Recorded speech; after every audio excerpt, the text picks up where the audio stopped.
갈라디아서가 복음의 진수를 드러내는 성경이다, 그런 말씀을 드렸는데요.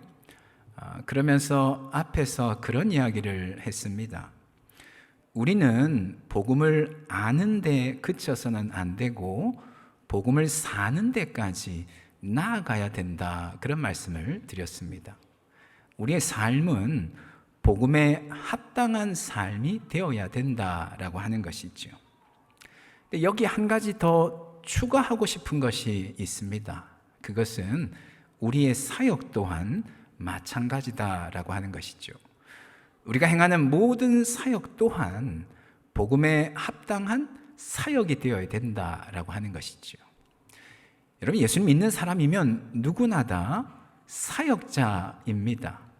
꼭 목사 안수를 받거나 신학 공부를 한 사람만 사역자가 아니라 교회 안에서 신앙생활하는 모든 사람들이 다 사역자이다라고 하는 것이지요. 예수님께서 제자들을 부르시고는 그런 말씀을 하셨습니다. 내가 너희를 사람을 낚는 어부가 되게 하리라, 그런 말씀을 하셨습니다. 사람을 낚는 어부, 사람을 살리는 사역자가 되게 하시겠다, 그런 말씀인 것이지요. 그러게 우리가 교회 안에서 행하는 모든 일들, 교사로서, 찬양대원으로서, 또 안내미원, 차량봉사, 주방봉사, 교회에서 행해지는 모든 봉사들은 결국은 사람을 살리는 사역이다라고 하는 것이죠. 교회 안에서의 봉사만이 아닙니다. 교회 밖에 우리가 살아가는 삶의 현장, 우리가 행하는 모든 것들이 결국은 사람을 살리는 사역이다라고 하는 것이죠. 주님께서 저와 여러분을 사람을 살리는 사역을 위해 주님의 사역자로 불러주셨다라고 하는 것이죠. 다만 우리가 고민해야 될 것이 있습니다.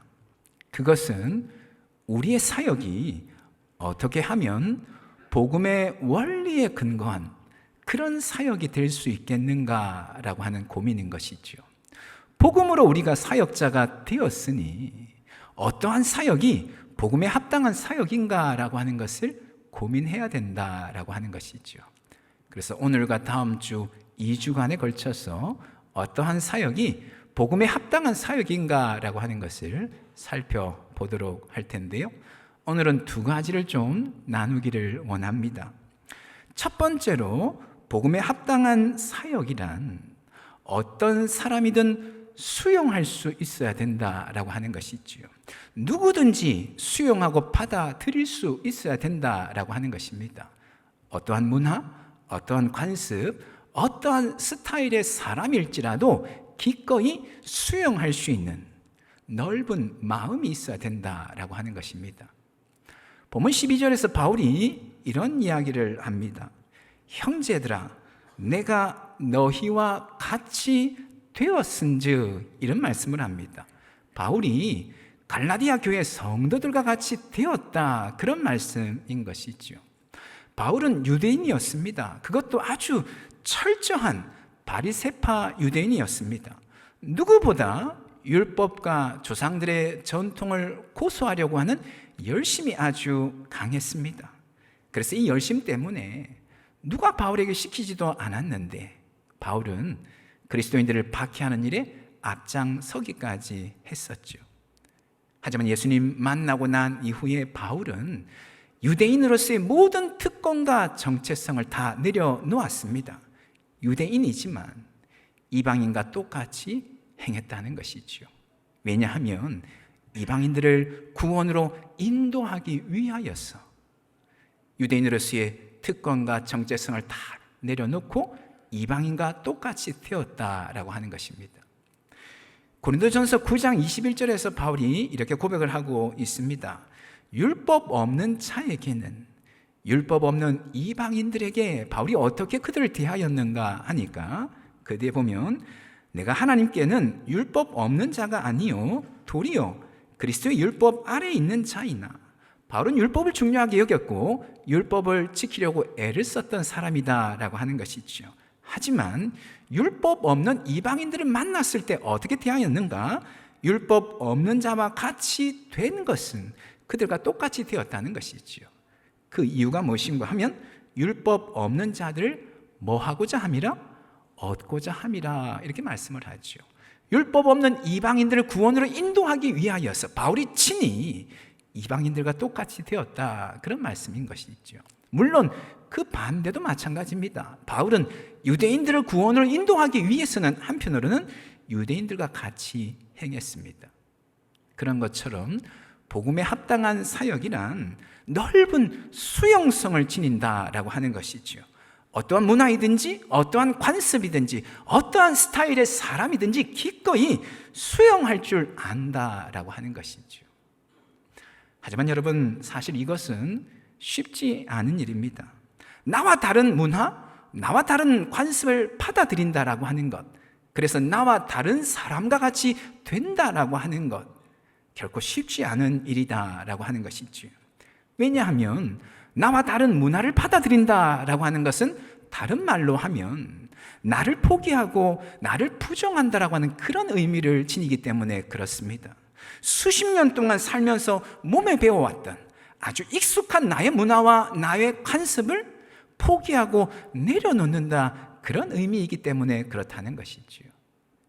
그래서 나와 다른 문화와 관습을 받아들이고 나와 다른 사람과 같이 된다라고 하는 것은 참으로 힘든 일이다라고 하는 것이지요. 예전에 어느 선교사님에게 들은 이야기인데요. 여러분, 고수라고 하는 야채 잘 아시죠? 고수. 먹으면 샴푸를 먹는 것 같이 아주 비릿한 그런 향이 나는 그런 야채이죠. 요즘에는 중국이나 동남아로 여행을 많이 가다 보니까, 그리고 그쪽의 음식들이 우리나라에 많이 소개도 되고 보급이 되다 보니까 이 고수가 상당히 일반화되었습니다. 하지만 한 30여 년 전만 해도 고수는 잘 알려지지 않은 그런 야채였는데요. 중국에서는 이 고수를 샹차이라고 부르는데 거의 대부분의 중국 음식에 이 샹차이가 들어갑니다. 이 선교사님이 처음 이제 중국에 선교사로 파송받아서 갔는데 이 샹차이 때문에 도무지 음식을 먹을 수가 없는 거죠. 너무 이렇게 몇 번 시도를 해보지만 이게 너무 입에 안 맞았어. 막 이렇게 구토가 나올 정도로 힘이 들어서 그 다음부터는 매번 음식을 식당에 가서 먹든지 아니면 누군가의 초대를 받아서 집에 가게 되면 부탁을 하는 겁니다. 샹차이를 꼭 빼달라고 부탁을 하는 거죠. 어느 날 이 선교사님 도와주는 현지인이 같이 식사를 하다가 선교사님에게 그런 이야기를 한 것이에요. 선교사님은 아직도 선교 준비가 좀 더 필요한 것 같아요, 이런 이야기를 했다는 거죠. 샹차이를 먹어야지 중국 사람을 제대로 이해한다라고 말할 수 있는데 선교사님 아직도 중국 사람 제대로 이해하지 못하는 것 같아요, 이렇게 농담 반 진담 반으로 이렇게 이야기를 했는데 선교사님 그 이야기가 마치 몽둥이로 한 대 맞는 것 같은 그런 느낌을 받았던 거죠. 그때부터 눈물을 머금고 이 샹차이를 먹는 연습을 했다는 겁니다. 그래서 좀 많이 좋아지게 되었다. 그렇다고 해서 좋아하는 것은 아니다, 이런 이야기를 하는 것을 들은 적이 있는데요. 그런 것처럼 나와 다른 문화, 나와 다른 관습을 받아들인다라고 하는 것, 거기서 한 걸음 더 나아가서 나와 다른 사람과 같이 된다라고 하는 것은 참 어려운 일입니다. 사실 이런 일은 교회 안에서도 빈번하게 일어나는 일이죠. 교회 안에 얼마나 다양한 사람들이 모여서 함께 신앙생활하고 있습니까? 살아온 환경이 다르고 문화적인 배경이 다르고 성격이 다 다르고 지식과 경험의 정도가 다들 다릅니다. 그러다 보니까 교회 안에서 서로를 수용한다라고 하는 것, 거기서 한 걸음 더 나아가서 나와 다른 사람과 같이 된다라고 하는 것, 참 어려운 일이다라고 하는 것이지요. 제가 우리 교회 담임 목사로 이렇게 부임하기로 결정이 되고 이전 교회에서 이제 제가 맡고 있는 교구 식구들에게 공주로 이제 담임을 가게 되었다 이야기를 했더니만 많은 분들이 커밍아웃을 하는 거죠. 이제서야 내가 목사님한테 이야기를 하는데 저도 충청도 출신입니다, 이런 이야기를 하는 거죠. 그러면서 충청도 사람의 특성이 무엇인지 목사님이 좀 가르쳐 드릴게요 이야기를 하는 겁니다. 충청도 사람의 특성을 알아야지 목사님 가셔서 목회를 잘 할 수 있기에 본인이 좀 알려주겠다 이야기를 하는 거죠. 사실 내려오기 전에 참 열심히 공부하고 내려왔습니다. 심지어는 저희 아내하고 책까지 사서 공부했는데 충청도의 힘이라고 하는 책이 있어요. 그 책을 사서 정독하고 그렇게 내려왔습니다. 무슨 이야기입니까? 교회라고 하는 것 참 다양한 부류의 사람들이 함께 모여 있다 보니까 나와 다른 사람을 수용하고 한 걸음 더 나아가서 그 사람처럼, 그 사람 입장에서 그 사람 같이 된다라고 하는 것이 참 어려운 일이다라고 하는 것이죠. 하지만 여러분, 그럼에도 불구하고 복음에 합당한 사역을 하기 위해서는 우리는 기꺼이 다른 사람과 같이 될 수 있어야 됩니다. 나와 다른 문화, 나와 다른 관습, 나와 다른 스타일의 사람을 기꺼이 수용할 수 있어야 된다라고 하는 것이죠. 왜냐하면 수용성이 복음이 지니고 있는 가장 근본적인 정신이기 때문에 그렇습니다. 복음이 지니고 있는 가장 근본적인 정신 중에 하나가 무엇인가 하면 바로 수용성이다라고 하는 것이죠. 여러분, 예수님께서 우리를 구원하시기 위해서 어떻게 하셨습니까? 빌립보서 2장 6절 말씀에 이렇게 말씀을 하시죠. 그는 근본 하나님의 본체시나 하나님과 동등됨을 취할 것으로 여기지 아니하였다, 이렇게 말씀을 합니다. 예수님은 하나님이시지만 하나님으로서의 위엄과 권위와 존재와 능력을 다 포기하셨다는 것이죠.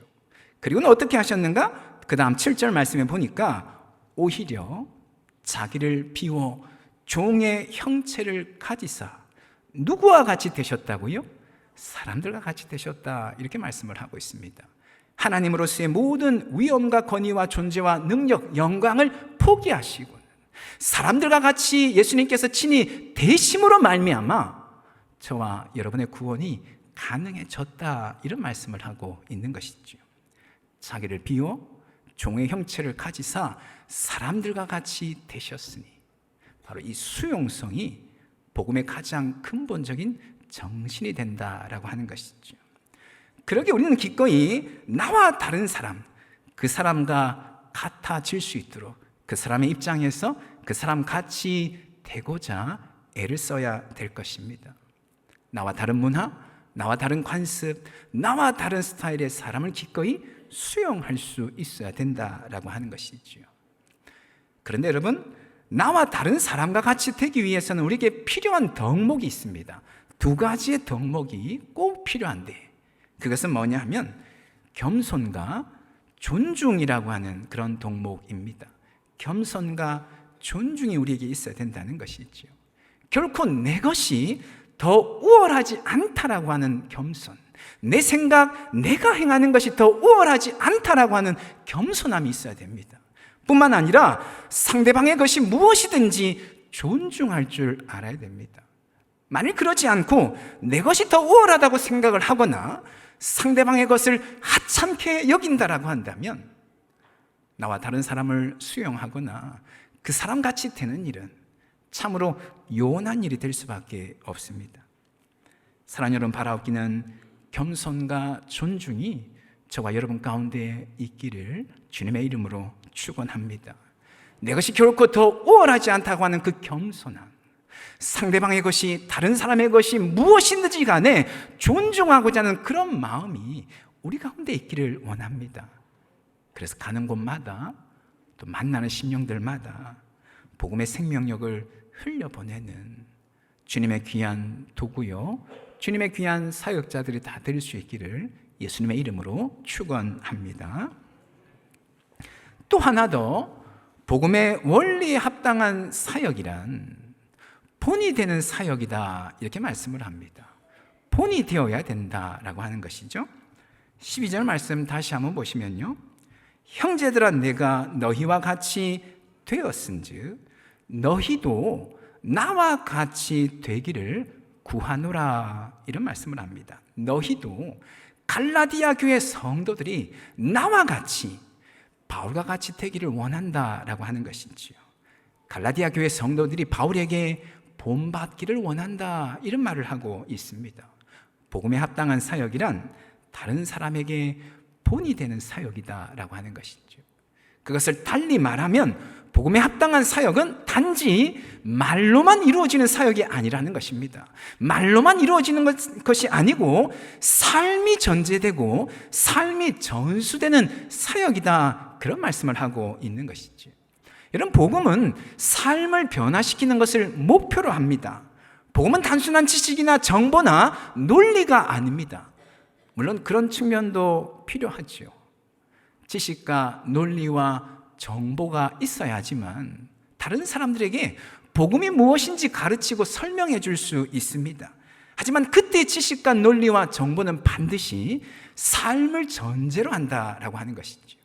삶에 적용되고 삶의 도전을 줌으로써 삶을 변화시키는 그런 지식과 정보와 논리, 그런 복음이다라고 하는 것이죠.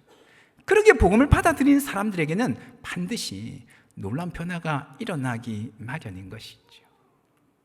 따라서 복음에 합당한 삶이란 반드시 삶이 전제되고 삶이 수반되고 삶이 전수되는 그런 사역이다라고 하는 것이죠. 헨리 나우엔의 상처 입은 치유자라고 하는 책에 보면 이런 이야기가 나옵니다. 예술 작가는 사생활이 혼잡스럽더라도 얼마든지 좋은 작품을 만들 수 있다라고 하는 것이죠. 의사 선생님들 또한 좋은 의사가 되기 위해서 반드시 사적인 개인적인 생활과 연결되어야 되는 것은 아니다, 그런 이야기를 합니다. 사적인 생활과 무관하더라도 얼마든지 좋은 의사 선생님이 될 수 있다라고 하는 것이죠. 하지만 사역자는 그렇지 않다라고 하는 것입니다. 사역자는 진실된 삶이 결여된다면 결코 좋은 사역자가 될 수 없다는 것이죠. 좋은 사역자가 되기 위해서는 반드시 진실된 삶이 수반되어야 된다, 그런 이야기를 합니다. 상당히 일리가 있는 이야기라 생각이 듭니다. 여러분, 설교자가 아무리 설교를 잘한다고 해도 삶이 따르지 않는다면 어떻게 되겠습니까? 그의 설교는 점점 힘을 잃어갈 수밖에 없을 것입니다. 설교자의 설교는 반드시 설교자의 삶이 수반되어져야 됩니다. 삶이 뒷받침되어야지만 그 설교자의 설교는 참으로 힘있는 설교가 될 수 있는 것이지요.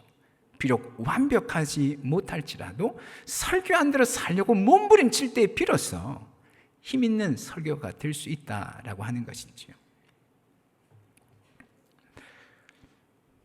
저희 부부 자랑을 좀 해야 될 것 같은데요. 이게 자랑이 될지는 모르겠습니다만, 제가 이제까지 목회를 하면서 성도님들이 이제 저희 개인적으로 저한테 해주는 이야기들이 있을 거 아니에요? 그런 이야기들 중에 가장 많이 들었던 이야기 중 하나가 이런 이야기였습니다. 목사님과 사모님 부부를 보면서 결혼에 대한 꿈을 많이 가지게 되었어요, 이런 이야기를 하는 거죠. 가정에 대한 기대를 하게 되었다. 젊은 청년들이나 젊은 부부들에게서 그런 이야기를 많이 들었습니다. 그렇다고 해서 저희 부부가 소위 말하는 인꼬 부부는 아닙니다. 꿀이 뚝뚝 떨어지는 그런 닭살 부부는 아닙니다. 어떻게 이런 이야기들을 이렇게 많이 듣게 될까? 제 나름대로 좀 생각을 하면서 얻은 결론은 이런 것인데요. 서로의 장점을 잘 살려주고 서로의 부족한 부분을 잘 보완해주는 조화로운 부부이기 때문에 그런 이야기들을 하는 것 아닐까, 이런 생각을 해보는 거죠. 저하고 저희 아내는 참 이렇게 상반된 성향이거든요. 다른 부분이 참 많습니다. 그 다른 부분이 서로를 힘들게 하고 깎아먹고 충돌하는 것이 아니고 오히려 장점을 부각시키고 부족한 부분을 채워주는 그런 모습들이 아마 보였던 것 같아요. 조화로운 그런 모습을 참 보고는 좋아서 아마 청년들이나 젊은 부부들이 그런 이야기를 하지 않았는가 생각을 해보게 됩니다. 여러분, 그런 것이죠. 완벽하지 않을지라도, 완전하지 못할지라도 우리의 삶이 전제가 되고 삶이 전수가 되는 사역, 그것이 진정 복음에 합당한 사역이다라고 하는 것입니다. 그런데 여러분, 누군가에게 삶의 본이 되기 위해서는 반드시 전제되어야 할 것이 있습니다. 무엇보다도 먼저 내 삶의 변화를 경험해야 된다라고 하는 것이죠. 복음으로부터 영향을 받고 그래서 삶의 변화가 일어나는 그런 경험을 해야 된다라고 하는 것이죠. 마찬가지로 완벽하지 않을 수 있습니다. 여전히 진행형일 수 있습니다. 여전히 거듭거듭 실패할 수도 있습니다. 그럼에도 중요한 것은 내 삶이 복음의 영향을 받고 변화가 일어나야 된다라고 하는 것이죠. 그래서 우리는 끊임없이 말씀에 우리 삶을 비추어 보아야 됩니다.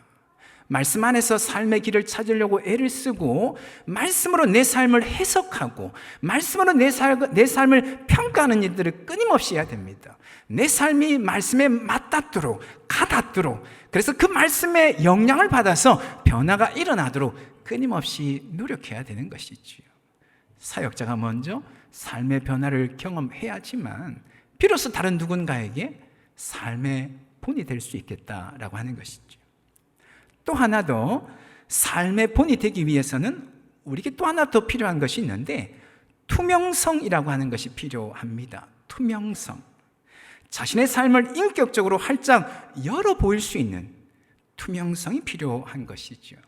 아무리 복음으로 삶의 변화가 일어났다라고 할지라도 다른 사람들이 보지 못하도록 꼭꼭 감추어 놓는다라고 한다면 그 삶은 다른 누군가에게 본이 되지 못할 것입니다. 사역자는 자신의 삶을 가려서는 결코 사역의 열매를 맺을 수 없습니다. 비록 부족하지만, 연약하지만 그것을 드러내 보이는 투명성이 있을 때에 다른 누군가의 삶의 본이 될 수 있다라고 하는 것이지요. 그래서 우리에게 필요한 것은요, 나눔을 잘해야 됩니다.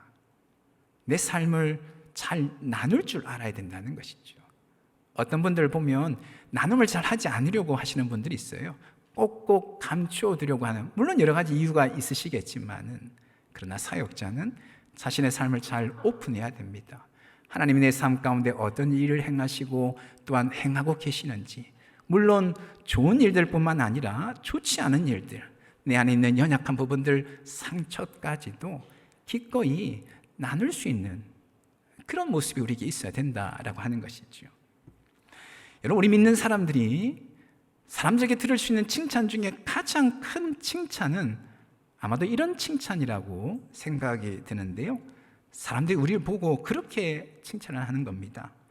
당신과 같이 되고 싶습니다. 당신을 닮고 싶습니다. 아마도 이 칭찬이 우리가 들을 수 있는 칭찬 중에 최고의 칭찬이 아닐까 생각을 해보게 됩니다. 권사님처럼 저도 그렇게 늙어가고 싶어요. 집사님의 그 성품 닮기를 원해요.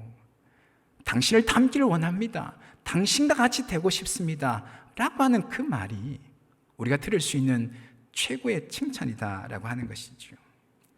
바라보기는 사람들로부터 당신을 닮고 싶습니다.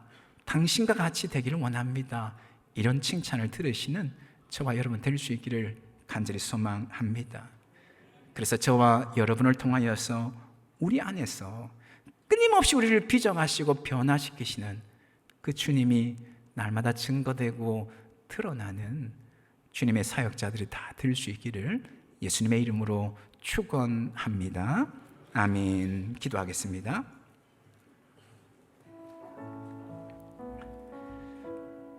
우리 시간 기도하실 때 말씀 붙잡고 함께 기도하기를 원하는데요, 무엇보다 우리가 분명히 기억해야 될 사실은 우리 한 사람 한 사람을 주님께서 사람을 살리는 사역을 위해서 주님의 사역자로 불러주셨다고 하는 그 사실을 우리가 분명히 기억해야 될 것입니다. 하나님, 무엇보다 우리의 사역이 복음에 합당한 사역이 되기를 원하는데 그리스도 예수의 마음을 우리에게 허락하여 주시어서 누구든지 수용하고 품을 수 있는 넉넉한 마음을 주님 우리에게 허락하여 주시옵소서. 나와 다른 사람, 나와 다른 스타일의 사람, 나와 다르게 생각하는 사람일지라도 기꺼이 수용할 줄 아는 주님의 마음을 우리에게 허락하여 주시옵소서. 주님, 우리의 삶이 부족하지만 연약하지만 다른 누군가에게 본이 되기를 원합니다. 다른 누군가에게 모델이 되기를 원합니다. 장로님, 권사님, 집사님 닮고 싶습니다. 하나님, 이런 이야기를 듣고 살아가는 우리가 되기를 원하오니 성령 하나님께서 우리를 붙드시고 역사하여 주시옵소서. 우리 신 말씀 붙잡고 함께 기도하며 나아가기를 원합니다. 기도하시겠습니다. 거룩하신 하나님 아버지, 우리 한 사람 한 사람을 사람 살리는 사역을 위해서 주님의 사역자로 불러주셨다고 하는 그 사실, 주님, 우리가 분명히 기억할 수 있기를 원합니다. 하나님, 무엇보다 우리의 사역이 복음의 정신에 합당한 사역이 되어야 될 터인데, 하나님, 무엇보다 우리 심령에 넉넉한 마음을 허락하여 주시옵소서. 너희 마음에 이 마음을 품으라 곧 그리스도 예수의 마음이라 주님 말씀하셨사온데, 주님, 우리 심령마다 그리스도 예수의 마음을 주님 부어 주시옵소서. 하나님, 어떠한 사람일지라도 기꺼이 수용할 줄 알고 품어낼 줄 아는 넉넉한 마음이 주님 우리 가운데 있기를 원하오니 성령 하나님 역사해 주시고 인도하여 주시옵기를 주여 간절히 기도합니다. 하나님, 우리의 삶이 다른 누군가에게 본이 되어질 수 있기를 원합니다. 비록 연약하지만 부족하지만은 완전하지 못할지는 모르지만은 그럼에도 불구하고 다른 누군가에게 하나님 본이 되고 모델이 되는 그런 삶이 되어질 수 있기를 원합니다. 성령 하나님, 우리 심령 붙드시고 인도하여 주시고 우리의 삶을 다스려 주시옵시되 우리의 사역 현장마다 주님 붙드시고 인도하여 주시어서 우리의 사역을 통하여서 복음의 능력이 나타나게 하여 주시고 복음의 생명력들이 흘러가게 하여 주시고 죽어가는 영혼들이 살아나게 하여 주시고 가라앉은 심령들이 회복되어질 수 있도록 하나님, 그 귀한 일에 주님 우리를 불러주시고 사용하여 주시옵소서. 하나님 아버지, 주님 붙드시고 함께하여 주시옵소서. 붙들어 주시옵기를 주여 간절히 기도합니다. 하나님 아버지,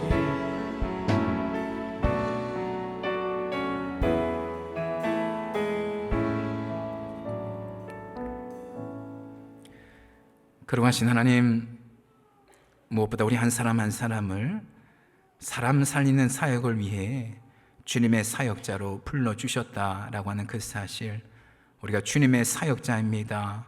날마다 이 고백 가운데 살아가는 우리가 되어줄 수 있도록 인도하여 주시옵소서. 무엇보다 우리의 사역이 복음의 원리 근본 정신에 합당한 사역이 되기를 원합니다.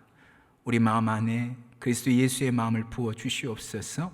넉넉한 마음을 부어 주시어서 어떤 사람이든 기꺼이 수용하고 품어내며 그 사람과 같이 될 수 있도록 성령께서 우리를 붙드시고 인도하여 주시옵소서. 뿐만 아니라 우리의 삶이 다른 누군가에게 본이 되는 삶이 되어지기를 원합니다. 비록 완벽하지 못할지라도 흠결이 있고 연약한 부분이 있을지라도 다른 누군가가 닮고 싶어하는 그런 삶을 살아갈 수 있기를 원합니다. 성령께서 더욱더 우리의 삶을 빚어주시고 우리의 삶을 변화시켜 주시옵시되 그 주님의 손길 더욱더 의지하며 기꺼이 우리 자신을 주님께 내어 맡길 수 있도록 역사하여 주시옵소서. 특별히 하나님, 우리 교회가, 우리 모든 성도님들이 서로가 닮고 서로에게 참 본이 되는 우리 성도님들 교회가 되어줄 수 있기를 원합니다. 그런 교회로 든든하게 서갈 수 있도록 하나님 인도하여 주시옵소서. 감사를 드립니다. 예수님의 이름으로 기도합니다. 아멘.